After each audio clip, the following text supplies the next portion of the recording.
Bismillahirrahmanirrahim. Assalamualaikum warahmatullahi wabarakatuh.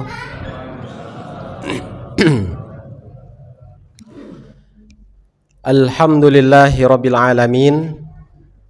Wabihi nasta'in wa nastahdihi. Wa na'udzu billahi min syururi anfusina wa min sayyiati a'malina. May yahdihillahu fala mudhillalah wa may yudlilhu fala hadiyalah.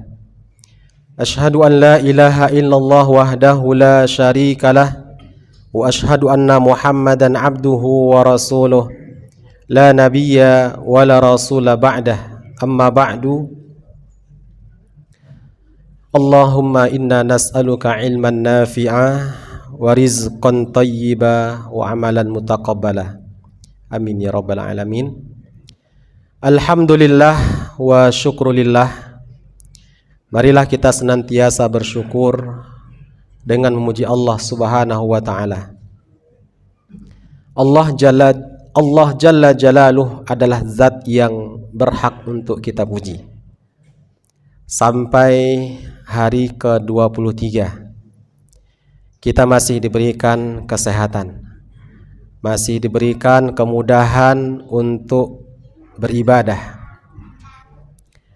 Semoga apa saja ibadah yang kita lakukan di Ramadan ini diterima Allah Subhanahu wa taala. Amin ya rabbal alamin. Salawat dan salam semoga tetap tercurah limpahkan kepada junjungan alam Rasulullah Nabi Muhammad sallallahu alaihi wasallam beserta keluarganya, sahabatnya, dan siapa saja yang istiqomah mengikuti tuntunan beliau sampai yaumil qiyamah. Hadirin jamaah salat subuh rahimani wa rahimakumullah. Tidak terasa Ramadan ternyata sudah memasuki hari 23. Waktu begitu cepat berlalu. Kita berada di sepertiga akhir dari Ramadan. Kalau Ramadan itu dibagi waktunya, sepertiga pertama sudah lewat, sepertiga kedua juga sudah lewat. Sekarang kita berada di sepertiga akhir sebagai penentunya. Kalau diibaratkan dalam sebuah kompetisi, kita lagi berada di babak final, penentu siapa yang akan jadi pemenangnya. Mudah-mudahan kita semua yang hadir di sini termasuk pemenangnya. Amin ya rabbal alamin. Dan itu terlihat di mana-mana jamaah rahimakumullah. Masjid kembali dihadiri oleh orang-orang yang memang biasa ke masjid. Kalau di awal-awal Ramadan mungkin banyak sekali bertambah jamaahnya. Semangat luar biasa di pekan pertama. Pekan kedua berkurang. Pekan ketiga semakin berkurang lagi. Akhirnya kita ketemu dengan orang-orang itu lagi. Mudah-mudahan kita diistiqomahkan oleh Allah Subhanahu wa taala dalam ibadah. Amin ya rabbal alamin. Sebagai penentu keberhasilan seseorang di Ramadan ini terletak di bagian 10 akhir Ramadan. Karena di dalamnya terdapat Lailatul Qadar. Lailatul Qadar yang artinya malam kemuliaan. Ada juga yang menafsirkan Lailatul Qadar itu adalah malam penentuan nasib. Nasib kita baik atau tidak ditentukan. Itulah Lailatul Qadar. Dan nilai ibadah pada saat terjadinya Lailatul Qadar itu lebih baik dari ibadah yang dilakukan oleh seorang hamba selama 83 tahun 4 bulan kurang lebih. Kalau bahasa Al-Qur'annya lebih baik daripada 1000 bulan. khairun min alfi syahr, lebih baik daripada 1000 bulan. Ambil contoh yang ringan saja. Ketika kita sedang beristighfar, melafalkan kalimat astaghfirullah, astaghfirullah, lalu saat itu terjadi Lailatul Qadar, maka nilai istighfar yang kita ucapkan saat itu lebih baik daripada orang-orang yang beristighfar selama 83 tahun 4 bulan non-stop. Bayangkan jamaah rahimakumullah, hanya saat itu, saat Lailatul Qadar terjadi, nilai ibadah kita lebih baik daripada mereka yang melakukan istighfar, mengucapkan istighfar selama 1000 bulan. Jangan sia-siakan, jangan lewatkan begitu saja. Jamaah rahimakumullah, Lailatul Qadar sudah terjadi belum? Sudah turun belum? Ada yang merasa sudah mendapatkan Lailatul Qadar? Ada. Kalau misalnya merasa sudah mendapatkan Lailatul Qadar, harusnya lebih semangat lagi ke depannya. Jadi pada malam-malam berikutnya semangat. Tanda ibadah seorang hamba itu diterima Allah Subhanahu wa taala dan dia dipilih mendapatkan Lailatul Qadar, ada perubahan dalam hidupnya. Punya semangat untuk ibadah lebih baik lagi. Tapi kalau nyatanya saya merasa tadi malam Lailatul Qadar, berikutnya dia tidak lagi baca Quran, berikutnya dia tidak lagi ke masjid, tidak lagi iktikaf yang pada malam 21 iktikaf, malam 23 iktikaf, karena yakin sudah bertemu dengan Lailatul Qadar, enggak lagi ke masjid. Ini keliru. Jamaah rahimakumullah, apa yang dilakukan oleh Nabi kita sallallahu alaihi wasallam pada 10 hari akhir Ramadan supaya kita mendapatkan Lailatul Qadar itu? Anggap saja Lailatul Qadar belum terjadi, jamaah rahimakumullah. Belum. Masih ada hari-hari ke depan. Masih ada malam-malam ke belakangnya sampai akhir Ramadan. Berdasarkan penuturan dari Aisyah radhiyallahu anha, apa yang dilakukan oleh Nabi sallallahu alaihi wasallam? Kana Rasulullah sallallahu alaihi wasallam idza dakhala al-ashr al-awakhir shadda mi'zarahu wa ahya lailahu wa ayqadha ahlah. Artinya, Rasulullah sallallahu alaihi wasallam ketika berada di 10 hari terakhir Ramadan, ketika berada di 10 hari terakhir Ramadan, beliau mengencangkan ikat pinggangnya. Mengencangkan ikat pinggang ini adalah kiasan. Maknanya apa? Ada 2 makna dari syadda mi'zarahu, mengencangkan ikat pinggang. Pertama, inilah makna kesungguhan, bahwa Rasulullah lebih sungguh-sungguh ibadahnya ketika berada di 10 hari terakhir. Lebih sungguh-sungguh, lebih semangat lagi. Sama dengan sebuah diksi di bahasa Indonesia, menyingsingkan lengan baju. Apa maknanya ketika seseorang mengatakan demikian? Saya mulai singsingkan lengan baju saya. Maknanya adalah dia mulai fokus, dia mulai konsentrasi menghadapi keadaan yang di hadapannya. Saya akan singsingkan lengan baju. Demikian pula dengan mengencangkan ikat pinggang. Kiasan bahwa Rasulullah sallallahu alaihi wasallam ketika berada di 10 hari terakhir, beliau lebih semangat, berbeda dengan hari-hari sebelumnya, berbeda dengan malam-malam sebelumnya. Lalu makna kedua dari mengencangkan ikat pinggang adalah bahwa beliau sementara waktu meninggalkan keluarganya. Dia tidak kumpul dengan istrinya. Walaupun dalam bulan Ramadan, suami istri boleh kumpul sebetulnya di malam harinya. Di malam hari boleh. Tapi ketika 10 hari terakhir Ramadan, sementara waktu, Rasulullah SAW tidak kumpul dengan istrinya. Beliau lebih fokus ibadah kepada Allah Subhanahu wa taala dengan melakukan qiyamul lail, dengan melakukan zikir, kemudian baca Al-Qur'an dan doa. Itulah yang dilakukan oleh Rasulullah sallallahu alaihi wasallam.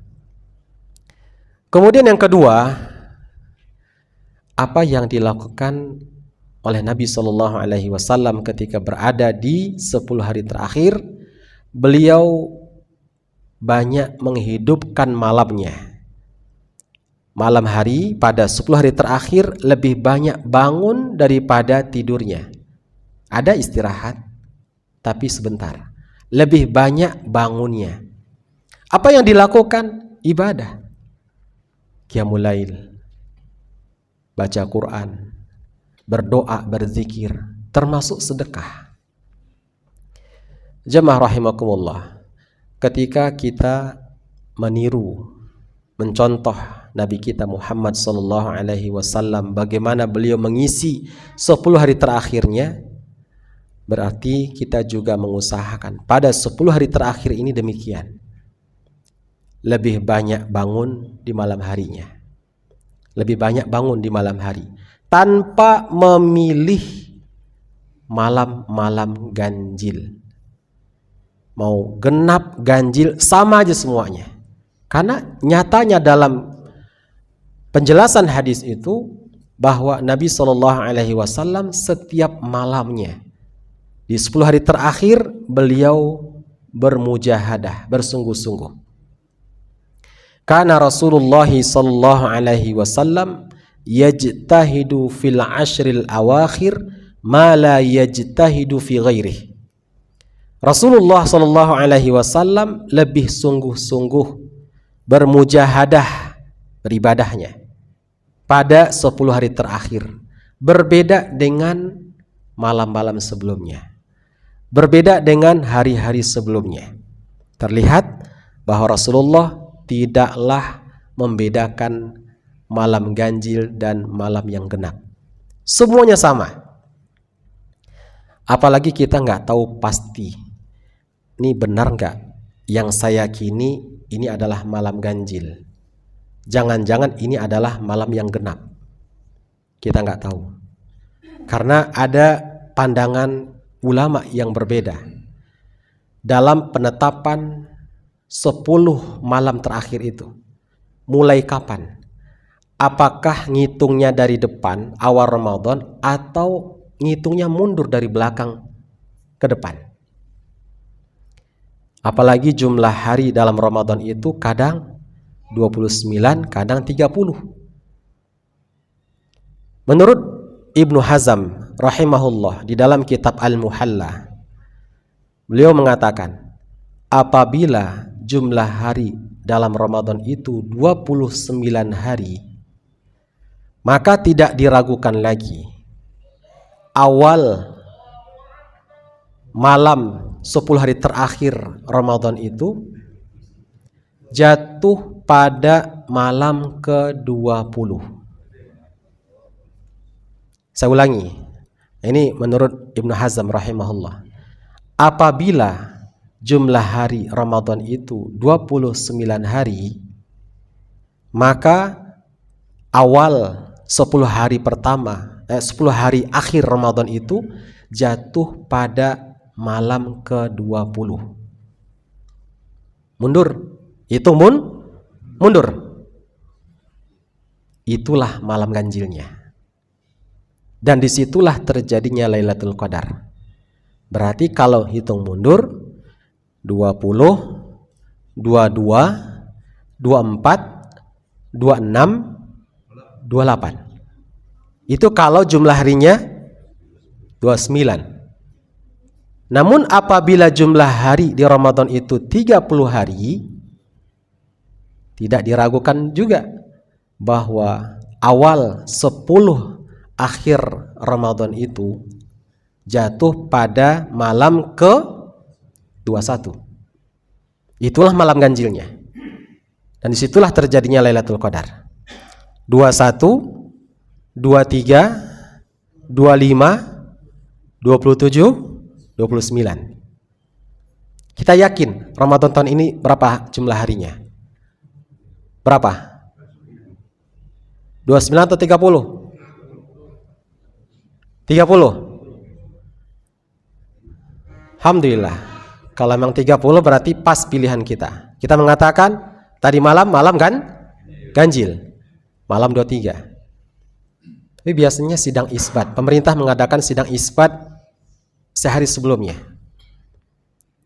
Berarti tanggal 29 insyaallah. Pemerintah melakukan sidang isbat.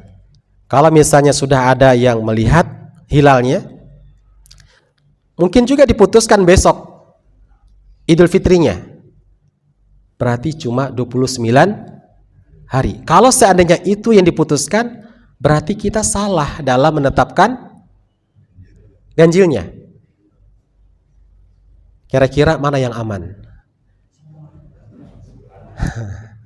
Pakai mazhab sapu bersih semuanya. Jangan ada malam ganjil, hanya ganjil saja. Kenapa kita abaikan? Karena kita nggak tahu gaspol ya, gaspol. Jadi semuanya, setiap malam akhir dari 10 hari terakhir itu kita semangat ibadahnya. Nggak peduli, ini malam genap, ganjil, semuanya kita maksimalkan. Jamaah yang dimuliakan Allah Subhanahu wa taala. Itulah penuturan dari istri beliau Aisyah radhiyallahu anha bahwa Rasulullah sallallahu alaihi wasallam ketika berada di 10 hari terakhir Ramadan, beliau bermujahadah sungguh-sungguh. Dari kalimat itu saja dapat difahami bahwa beliau tidaklah membeda-bedakan malamnya. Semuanya sama. Diisi dengan ibadah kepada Allah Subhanahu wa taala. Jamaah salat subuh rahimakumullah. Amalan ketiga yang dilakukan oleh Nabi sallallahu alaihi wasallam yaitu aiqadha ahlah. Beliau membangunkan keluarganya. Sudah diingatkan. Ini malam-malam terakhir. Malam-malam terakhir Ramadan. Dibangunkan. Dan ini sebagai contoh buat kita. Sebagai kepala keluarga, sebagai orang yang dikasih amanah oleh Allah Subhanahu wa taala. Ada istri, ada anak. Ajak mereka untuk ibadah kepada Allah Subhanahu wa taala. Jangan masuk surga sendirian. Ajak mereka. Ayo kita bangun, ayo kita sholat. Kita hidupkan malam-malam ini dengan zikir, dengan doa. Kita maksimalkan ibadah kita di 10 hari terakhir ini. Itulah contoh. Bagaimana kita sampai hari ini? Apakah sudah kita jalankan amanah itu? Atau kita hanya peduli dengan diri kita sendiri? Ke masjid sendirian, nggak peduli di rumah. Mereka mau sholat di awal waktu atau tidak? Apakah mereka mau baca Quran atau tidak? Kalau itu kita abaikan, kita termasuk suami, termasuk ayah yang tidak bertanggung jawab. Allah Subhanahu wa taala perintahkan dalam surat At-Tahrim. A'udzubillahi minasyaitonirrajim. Ya ayyuhalladzina amanu qu anfusakum wa ahlikum nara. Wahai orang-orang yang beriman, jagalah dirimu dan jagalah keluargamu dari siksa api neraka. Itu perintah dari Allah Subhanahu wa taala. Kalau kita tinggalkan perintah itu, dosa kita. Karena Allah perintahkan jaga dirimu dan jaga keluargamu. Tidak diperintahkan jagalah dirimu. Akan tetapi di situ ada perintah juga keluargamu juga kamu jaga. Jangan kamu biarkan. Itu adalah amanah dari Allah Subhanahu wa taala. Jamaah salat subuh rahimakumullah. Ketika kita mengaku sebagai umatnya Nabi sallallahu alaihi wasallam, tentu semua contoh apa yang dilakukan oleh Nabi kita berusaha lakukan. terutama bagaimana Nabi kita SAW ketika berada di 10 hari terakhir Ramadan. Jamaah rahimakumullah, ada sebuah hadis yang lebih tegas bahwa Lailatul Qadar itu adanya pada malam ganjil. Taharru Lailatul Qadri fil witri minal ashril awakhir min Ramadan. Taharru, hendaklah kalian cari Lailatul Qadar itu pada malam ganjil di 10 hari terakhir Ramadan. Yang perlu kita fahami jamaah rahimakumullah, kalimat taharru, kalian carilah, kalian awasilah, kalian intailah dia. Kapan terjadinya Lailatul Qadar itu? Kapan diturunkannya? Kita disuruh oleh Rasulullah SAW cari. Karena kita nggak tahu persisnya saat terjadinya Lailatul Qadar itu. Waktu kemungkinan terjadinya adalah dari awal malam, begitu masuk maghrib, sampai matla'il fajar, sampai subuh. Itulah rentang waktunya. Tapi bukan berarti semalaman kejadiannya. Dia hanya sesaat yang kita nggak pernah tahu. Oleh karenanya Rasulullah SAW perintahkan cari dia. Ini mengharuskan kita untuk bergadang, mengharuskan kita lebih banyak bangun daripada tidurnya. Karena kita nggak pernah tahu kapan terjadinya Lailatul Qadar itu. Saat terjadinya Lailatul Qadar, lalu kita sedang ibadah kepada Allah, Masya Allah, ini nilai ibadahnya luar biasa. Memang umurnya umat Nabi Muhammad SAW itu pendek-pendek, singkat-singkat, antara 60 sampai 70 tahun, dan sedikit dari mereka yang melebihi 70 tahun. Walaupun demikian, walaupun pendek umurnya, tapi ketika dipertemukan dengan Lailatul Qadar, itu bisa mungkin menyamai umurnya umat yang terdahulu, bahkan mungkin lebih panjang lagi. Kenapa? Karena bertemu dengan Lailatul Qadar. Bertemu dengan Lailatul Qadar. Saat terjadinya sekali saja di Ramadan kita ketemu, itu lebih baik daripada mereka yang punya usia 83 tahun 4 bulan dan selama itu ibadahnya non-stop pula. Orang-orang yang mungkin usianya hari ini ada yang 83 tahun 4 bulan. Itu semuanya dari 0 tahun sampai 83 tahun itu tidak semuanya diisi dengan ibadah. Separuhnya pun juga mungkin enggak. Hanya sebagian dari usianya. Nah, ini kita dikasih kesempatan oleh Allah Subhanahu wa taala. Maka itu yang kita cari. Cari Lailatul Qadar itu. Yang waktunya kita tidak pernah tahu. Makanya kita maksimalkan ibadah pada 10 hari terakhir Ramadan. Jamaah rahimakumullah, kita harus bersungguh-sungguh, bermujahadah ke depannya. Masih ada waktu, hari ke-24, malam 24, malam 25, 26, 27, 28, dan akhirnya. Terus kita maksimalkan. Pada akhir-akhir ini kita harus paksakan diri kita untuk menjaga sholat fardu, terutama yang dikerjakan di waktu malamnya. Sholat fardu di malam hari, sholat maghrib termasuk isya dan subuh. Paksakan diri kita, terutama sholat isya'nya dan subuhnya. Berdasarkan hadis Nabi SAW, man shallal isya fi jamaah faka'annama qama nisfal lail, wa man shallal al-fajr fi jamaah faka'annama shallal laila kullah.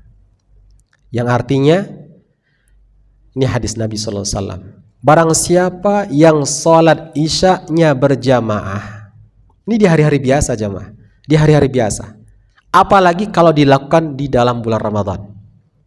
Barang siapa yang sholat isya-nya berjamaah di masjid atau di musola, maka dia diberikan pahala seperti orang yang melakukan ibadah sholat malam selama setengah malam, separuhnya malam diisi dengan ibadah qiyamul lail.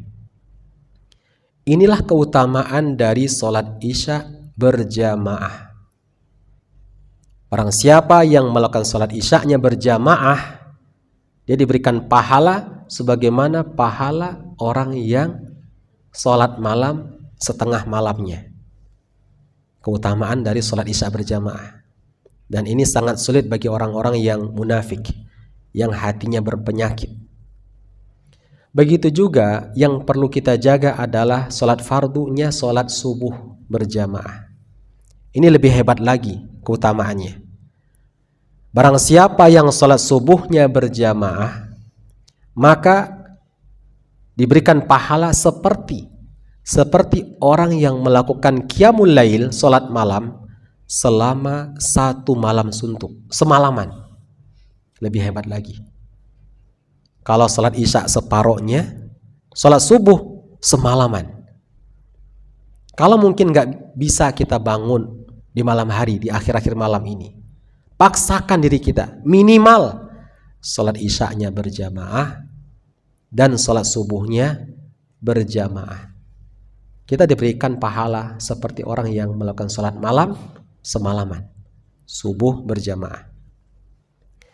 Lalu apalagi yang kita lakukan?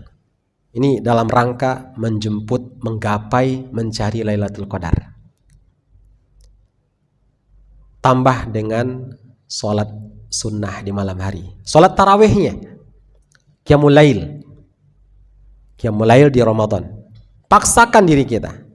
Habis sholat isya berjamaah di masjid atau di musola, ikuti sholat tarawih yang dipimpin oleh seorang imam sampai selesai. Maknanya apa? Sampai dilakukannya sholat witir. Kita jangan pulang dulu sebelum witir dilakukan. Walaupun kita bermaksud nantinya, wah saya kan nanti malam mau bangun lagi sholat tahajud, jadi gak perlu pakai witir. Rugi kita, rugi kalau sekiranya pulang sebelum witir. Berdasarkan hadis Nabi SAW, man qama ma'al imam hatta yansarifa kutiba lahu qiyamul lailah. Barang siapa yang berdiri bersama imam salat malam di Ramadan, namanya tarawih. Barang siapa yang salat tarawih bersama imam sampai selesainya salat malam yang dibimbing oleh imam itu ditandai dengan witir, sampai witir. Siapa saja yang salat tarawihnya sampai selesai bersama imam, maka dicatat baginya pahala salat malam semalaman. Jadi kalau ada yang pulang sebelum witir, fadilah ini tidak didapatkan, rugi. Sebetulnya nggak masalah, tidak pula dilarang. Usai witir dalam salat tarawih, kemudian tengah malam bangun untuk salat tahajud, silahkan. Karena Aisyah radhiyallahu anha pernah melihat Rasulullah SAW habis salat witir, beliau salat tapi dalam keadaan duduk. Salat sunnahnya habis witir itu duduk salatnya, karena kondisi beliau mungkin sudah mulai lemah, capek banget, sehingga salat sunnahnya dengan sambil duduk. Jadi ada dasarnya. Kalau kita mau bangun salat tahajud lagi silahkan, tapi jangan pakai witir lagi, karena Rasulullah SAW katakan la witrani fi lailatin. Witir itu hanya sekali dalam satu malam, jadi tidak dilakukan dua kali. Kalau sudah dilakukan sekali di depan, maka nantinya tidak perlu pakai witir lagi. Lakukan tambahan 2. Ini yang kita lakukan pada akhir-akhir dari Ramadan ini. paksakan sholat fardunya berjamaah, terutama Isya dan subuh. Kenapa dua ini yang ditekankan? Karena kita mencari Lailatul Qadar. Lailatul Qadar adanya di waktu malam. Sholat tarawih paksakan, ikut bersama imam sampai selesai. Ditambah lagi dengan tilawatul Qur'annya. Ini langkah-langkah yang bisa kita ikuti. Semoga dipertemukan dengan Lailatul Qadar. Baca Al-Quran. Minimal kita baca Quran dalam semalam itu jumlah ayatnya 100 ayat. Minimal 100 ayat. Berdasarkan hadis Nabi SAW yang terjemahnya begini.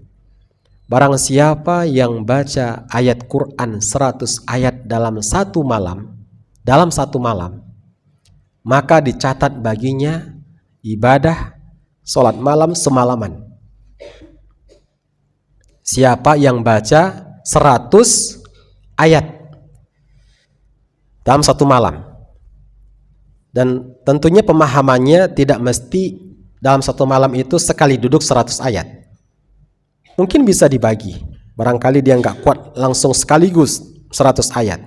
Pertama dia baca 50 ayat. Istirahat dulu. Terus nanti disambung lagi. Lanjutannya. Mampu 50 ayat lagi. Alhamdulillah. Minimal. Itu minimal. Kalau bisa lebih. Siapa yang baca ayat Quran minimal 100 ayat, maka dicatat baginya mendapatkan pahala qiyamul lail, ibadah salat malam semalam suntuk juga. Ini banyak sekali motivasi-motivasi dari Nabi SAW apa yang mesti kita lakukan untuk mendapatkan Lailatul Qadar itu. Tinggal kita mau nggak, gitu kan? Kita mau nggak untuk melakukannya? Setelah kita paham ini, ya hendaknya kita paksakan diri kita, paksakan. Karena belum tentu kita dipertemukan lagi dengan Ramadan tahun depan. Jangan pernah berpikir, wah saya kan masih muda, saya kan masih kuat, masih sehat, insya Allah tahun depan masih ketemu. Nggak ketemu sekarang Lailatul Qadarnya, tahun depan masih ada kok. Jangan pernah berpikir seperti itu. Karena usia itu perkara yang dirahasiakan oleh Allah Subhanahu wa taala. Baik jamaah salat subuh rahimakumullah. Selain baca Al-Quran, apalagi yang kita lakukan? Sebelum menikmati sahur misalnya, kita bangun jam 2:30, jam 3. Isi dengan berdoa, berzikir kepada Allah Subhanahu wa taala. Itu waktu terbaik untuk berdoa. Kenapa? Karena Allah Subhanahu wa taala turun ke langit dunia pada sepertiga akhir malam. Disebutkan dalam hadis Nabi, yanzilu rabbuna tabaraka wa ta'ala fi sulusai lail akhir. Allah Subhanahu wa taala turun ke langit dunia pada sepertiga akhir malam. Dan pada waktu itu Allah Subhanahu wa taala berfirman. Seakan-akan kalau kita membahasakan, Allah mencari, ada enggak di waktu ini yang berdoa kepadaku? Doanya aku kabulkan. Ada enggak di waktu ini hambaku yang meminta? Aku kasih permintaannya. Ini waktu yang terbaik untuk berdoa. Sebelum kita berdoa dan berzikir, isi dulu dengan salat sunnah tambahan. Berikutnya kita berdoa. Maksimalkan doa. Yang selama ini doa-doa kita sepertinya belum terkabul. Banyak sekali hajat kita yang belum diberikan oleh Allah. Itulah waktunya. Berdoa, maksimalkan doa di waktu itu. Kemudian baru dilanjutkan dengan sahur. Berikutnya lagi adalah sholat subuh berjamaah. Inilah cara kita untuk mendapatkan Lailatul Qadar.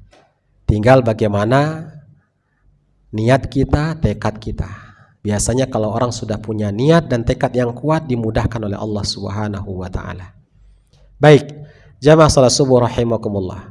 Ini sebagai pengantar. Saya senang setiap kali kajian itu ada yang bertanya, tanya jawab, supaya mengakar apa materi yang sudah disampaikan tadi. Saya buka waktu, saya kasih waktu kepada jamaah untuk bertanya. Silakan. Iya Pak. Waalaikumsalam warahmatullahi wabarakatuh. Bagaimana halnya dengan orang yang melakukan ibadah tanpa termotivasi dengan credit point atau pahala, tapi dia kayaknya mengabaikan namanya pahala-pahala itu. Ini bagaimana halnya dengan orang yang ahli ibadah tapi mengabaikan pahala-pahala itu? Ya, baik. Khawatir orang yang melakukan ibadah itu dia terjebak dalam satu kebiasaan. Orang yang punya kebiasaan, jika tidak diawali dengan niat dan pengharapan pahala, maka ibadahnya yang dilakukannya itu bisa jadi tidak bernilai. Jadi harus diawali dengan niatan, kemudian ada ihtisaban, pengharapan pahala dari Allah Subhanahu wa taala. Khawatir orang-orang yang punya kebiasaan. Saya ambil contoh. Kita, di antara kita yang tinggal berdampingan dengan masjid. Setiap dengar azan otomatis ambil peci, pakai sarung, langsung ke masjid. Tidak ada niatan, wah ini sudah waktunya. Dan saya mengharapkan ridho Allah, mendapatkan apa yang ada di sisinya. Nggak ada pengharapan itu, hanya refleks, spontanitas.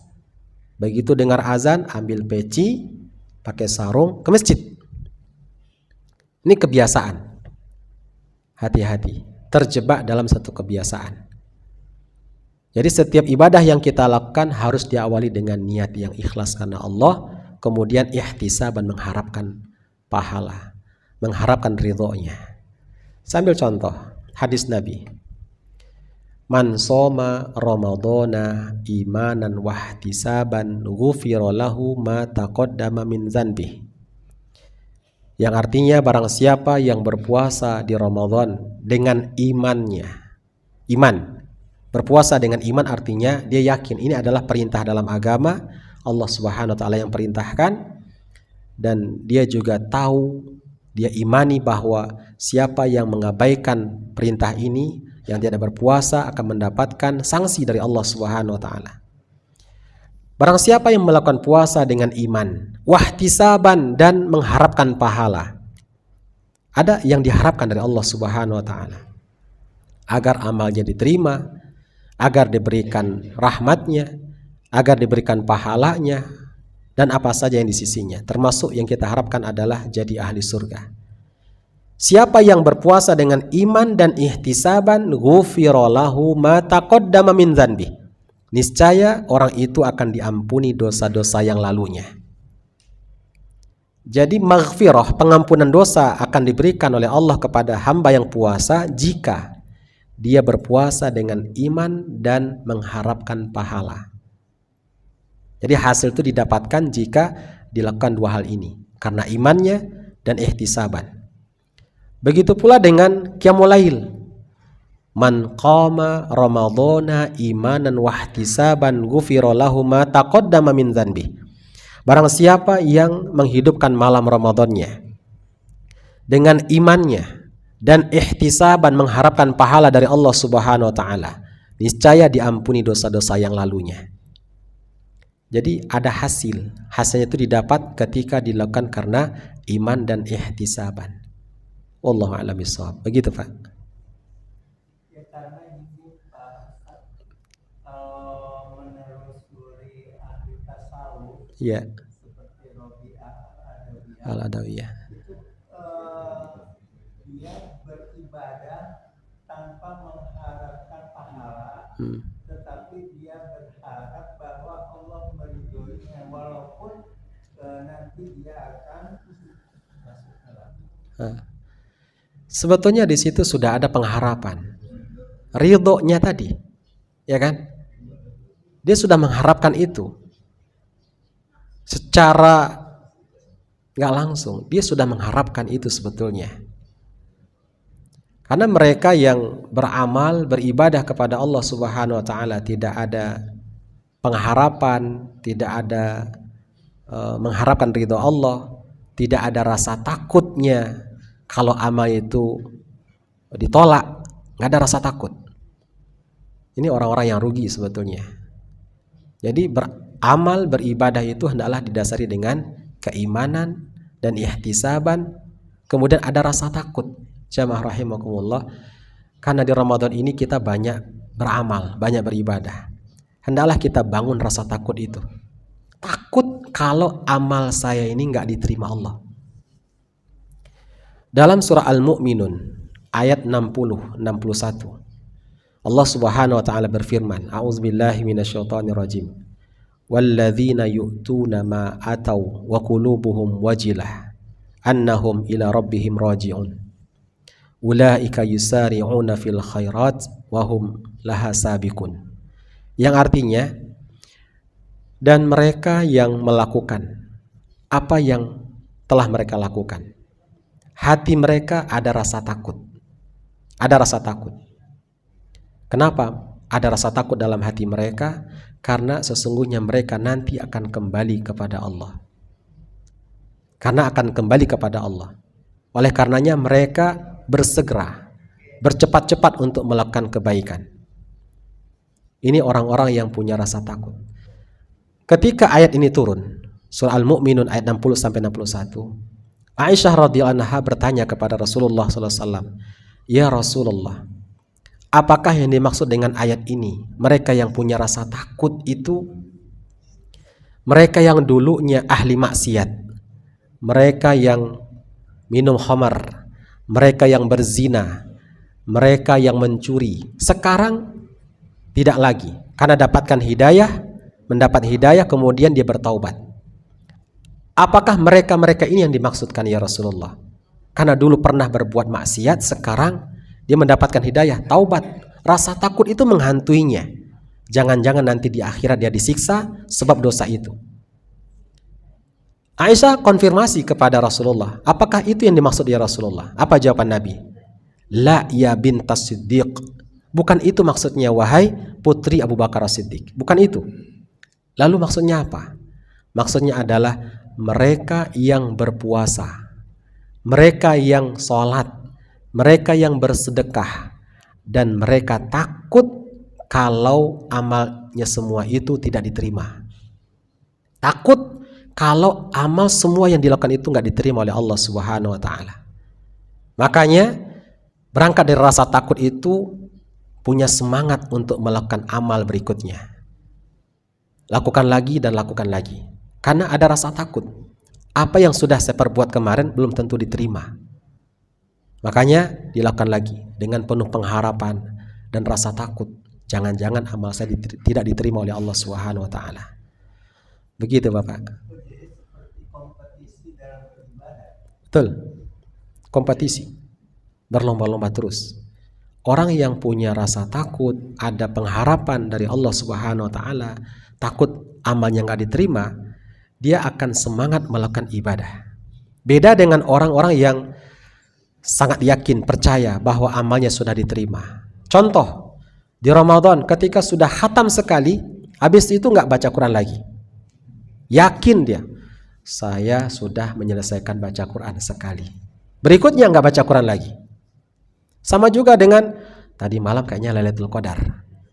Habis itu malam-malam berikutnya nggak lagi ibadah, nggak ke masjid lagi, nggak iktikaf. Padahal 2 malam sebelumnya dia iktikaf. Gitu. Wallahu a'lam bishawab. Baik, cukup. Ada lagi yang lain? Silakan. Semoga bisa difahami. Cukup ya. Mudah-mudahan bermanfaat apa yang sudah disampaikan. Semoga amal ibadah puasa kita. Oh ya, ada pertanyaan dari Ibu. Silakan Bu.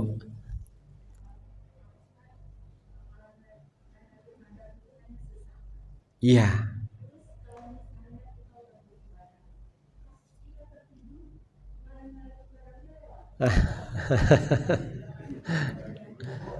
Iya.